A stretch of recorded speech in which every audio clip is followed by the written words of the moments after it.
Hello all అందరూ ఎలా ఉన్నారు? I hope you all are good. So, ఈరోజు ఈ వీడియోలో 'డెమోన్ స్లేయర్'లో ఉన్న ఒక అష్రా గురించి తెలుసుకుందాం. తన స్టైల్ వేరు, తన తీరు వేరు.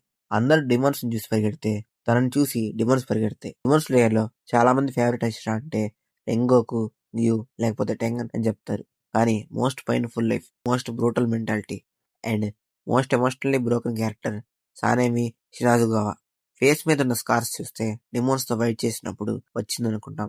కానీ నిజమేంటంటే ఆ స్కార్స్ కన్నా చాలా డీప్‌గా తన హార్ట్‌లో ఉన్నాయి వుండ్స్. అది ఎవరు హీల్ చేయనివి. ఈరోజు సనామి బ్యాక్ స్టోరీని ఎక్స్‌ప్లెయిన్ చేయబోతున్నా. సో, ఇంక వీడియో స్టార్ట్ చేయనా? అండ్ గైస్, నేను మన ఛానల్‌లో ఈ returner's magic should be special manga explain చేస్తున్నా. మీకు సోలో లెవెలింగ్ లాంటి యానిమేస్ నచ్చితే తప్పకుండా ట్రై చేయండి. చాలా బాగుంటుంది. మీకు ఇంట్రెస్ట్ ఉంటే ఒకసారి చూడండి. మన ఛానల్‌లో ఇప్పటికే 3 చాప్టర్స్ వరకు ఎక్స్‌ప్లెయిన్ చేశా. ఆ వీడియోస్‌కి రీచ్ రావట్లేదు. ఒకసారి మీరు చూస్తే నాకు బూస్ట్ వస్తుంది. సో, ఇంకా స్టార్ట్ చేస్తున్నా. సనామిది ఒక పెద్ద ఫ్యామిలీ. అందులో తనే ఎల్డెస్ట్ సన్. వాళ్ళంతా 7 సిబ్లింగ్స్. అందులో సనామినే పెద్దోడు. తన ఫాదర్ చాలా క్రూయల్ పర్సన్. డైలీ తన మదర్‌ని, పిల్లల్ని టార్చర్ చేస్తూ, అబ్యూజ్ చేస్తూ ఉండేవాడు. కానీ ఒకరోజు తన ఫాదర్‌ని ఎవరో రివెంజ్‌తో చంపేస్తారు. అప్పటినుంచి సనేమి అండ్ ఫ్యామిలీకి కొంచెం రిలీఫ్ వచ్చింది అని అనుకుంటాం. కానీ సనేమికి బాధ్యత, బరువు పెరిగింది. సనేమి ఏజ్ చిన్నయినా ఫ్యామిలీ హెడ్ అయిపోయాడు. కెన్యాతో కలిసి ఫుడ్, మనీ, ప్రొటెక్షన్ మొత్తం హ్యాండిల్ చేస్తాడు. ఇలా ఉన్నప్పుడు ఒక రాత్రి తన మదర్ రావటం లేట్ అవుతుంది. ఇక్కడ మొదలవుతుంది సనేమి లైఫ్ టర్నింగ్ పాయింట్. సనేమి తనని వెతుక్కుంటూ బయటికి వెళ్తాడు. అక్కడ తన మదర్ డిమోన్ అయినట్టు రిలీజ్ అవుతాడు. తన మదర్ ఆల్రెడీ డిమోన్ ఇన్స్టింక్ట్‌తో ఇంటికి రీచ్ అయి ఉంటుంది. తన 5 సిబ్లింగ్స్‌ని బ్రూటల్‌గా చంపేస్తుంది. సీన్ ఇమాజిన్ చేస్తేనే హార్ట్ బ్రేకింగ్‌గా ఉంది. ఇంటి మొత్తం బ్లడ్. కెంజా ఒక్కడే సర్వైవ్ అయి ఉంటాడు. సనేమికి ఏం జరిగిందో అర్థం కాదు. సనేమి ఇమ్మీడియేట్‌గా డిమోన్ మదర్‌ని ఆపడానికి కత్తితో అటాక్ చేస్తాడు. తనని ఇంట్లోంచి బయటకు తీసుకొని వెళ్తాడు. అక్కడ ఆపుతాడు. సన్‌రైజ్ వచ్చాక డిమోన్‌గా మారిన వాళ్ళమ్మ బూడిదైపోతుంది. అప్పుడే గెంజియా బయటకొచ్చి సీన్ చూస్తాడు. వాళ్ళమ్మ బూడిద, పక్కనే సనేమి బాడీ మీద ఫుల్ బ్లడ్ ఉంటుంది. గెంజియా చూసి షాక్ అవుతాడు. "నువ్వు అమ్మని చంపేశావు" అని అంటాడు. ఈ ఒక్క మాట సనేమి లైఫ్‌ని వేరే విధంగా చేసింది. తనకు తెలుసు తను సేవ్ చేశాడు. కానీ తన ఓన్ బ్రదర్ కంటికి మర్డరర్‌గా అయిపోయాడు.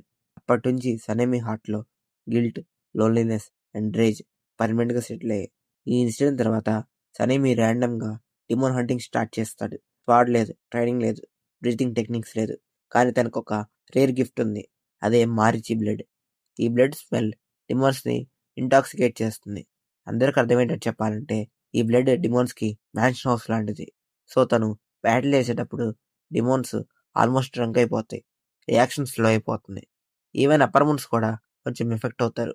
సనేమి అడ్వాంటేజ్ యూజ్ చేసి డిమోన్స్‌ని బయటికి తెచ్చి వేసేస్తాడు. అసలు సనేమి ఫైట్ చేయడం మనం పెద్దగా చూడం. కానీ ఫ్యూచర్‌లో మనం తన ఫియర్‌లెస్ పవర్‌ని చూస్తాం. డైరెక్టర్ సనేమి లైఫ్ చేంజ్ అయిపోతుంది. తను డెమోన్ కార్ప్స్ మెంబర్ మసాచికా కుమినోని కలుస్తాడు. అతనే ఫస్ట్ టైం సనేమిలో పొటెన్షియల్ చూస్తాడు. మాసాచికా చెప్తాడు, "నీకు డిసిప్లిన్ కావాలి" అని. అక్కడి నుంచి proper swordsmanship, breathing, demon knowledge start అవ్వడం నేర్చుకుంటాడు. ఇద్దరు కలిసి మిషన్స్ చేస్తారు. కానీ ట్రాజిక్‌గా ఒక లోవర్ మూన్ డిమోన్‌తో ఫైట్‌లో మాసాచికా సనేమిని కాపాడే ప్రాసెస్‌లో తను సాక్రిఫైస్ అవుతాడు. ఈ డెత్ సనేమిని ఇంకా రూత్లెస్‌గా మార్చింది. మాసాచికా డెత్ రివెంజ్ ప్లస్ టాలెంట్ వల్ల సనేమి ర్యాంక్ స్పీడ్‌గా డెవలప్ అవుతుంది. విండ్ బ్రీతింగ్ తన పర్సనాలిటీకి పర్ఫెక్ట్‌గా సెట్ అవుతుంది. Wild, sharp, destructive, unpredictable. ప్రతి దెబ్బ పిడుగులా ఉంటుంది.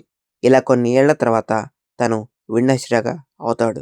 తర్వాత టాంజిరో, నెజుకోని కార్ప్స్‌కి తెచ్చినప్పుడు సనేమి అగ్రెసివ్‌గా అవుతాడు. మనకి సనేమిని ఫస్ట్ టైం ఇప్పుడే చూపిస్తారు యానిమీలో. అండ్ తన పర్స్పెక్టివ్‌లో డిమోన్ అంటే డిమోనే.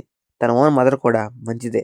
కానీ ఫ్యామిలీని చంపేసింది. అందుకే నెజుకోని బాక్స్ నుంచి బయటకు తీసి కట్ చేస్తాడు. తన హ్యాండ్‌ని కోసుకుని తన మారీచి బ్లడ్‌ని నెజుకోని టెంప్ట్ చేద్దామని చూస్తాడు. సనేమి బ్లడ్ నార్మల్ బ్లడ్ కాదు కదా, అది సూపర్ మారీచి. అప్పర్ మూన్ 1 కోకుషిబో కూడా నోటీస్ చేసిన రేంజ్ అది. ఆ బ్లడ్‌ని నెజుకో రెసిస్ట్ చేయడం సనేమి చూసి షాక్ అవుతాడు. అదెలా సాధ్యమైంది అని. అండ్ హషిరా ట్రైనింగ్ ఆర్క్‌లో మనకి క్లియర్‌గా అర్థమవుతుంది. సనేమి గింజని హేట్ చేయట్లేదు. తనలా పెయిన్‌లో పడకూడదని దూరం పెట్టాడు. బ్రదర్ నార్మల్ లైఫ్ లీడ్ చేయాలి, ఒక నార్మల్ మనిషిలాగా ఉండాలి అని కోరుకుంటాడు. అందుకే హార్ష్ వర్డ్స్ యూజ్ చేస్తాడు. తన ప్రేమని కోపం ముసుగులో దాచుకున్నాడు. అండ్ తన మాట వినకుండా ఇలా జాయిన్ అయ్యాడని కోపం. ఇది గైస్ సనేమి బ్యాక్ స్టోరీ.